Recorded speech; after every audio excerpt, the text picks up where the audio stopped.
Ito ay rated SPG. Striktong patnubay at gabay ng magulang ang kailangan. Maaaring may masiselang tema, lengguwahe, karahasan, sexual, horror o droga na hindi angkop sa mga Aabusuhin nga ni Ronnie ang kahinaan nga nito ni Lorena ngayon dahil hawak na nga ni Ronnie ang ebidensya na magpapatunay nga na si Lorena nga o si Carol ang pumaslang nga sa asawa nito ni Wilfred na si Joy.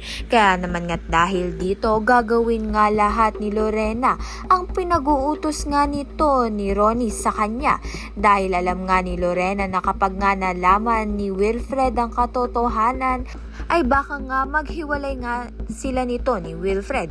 Kaya naman nga't ayaw naman nga ni Lorena na mawalan nga ng ama ang kanyang anak. Kaya naman nga't gagawin niya nga ang lahat ng pinag-uutos sa kanya nito ni Ronnie.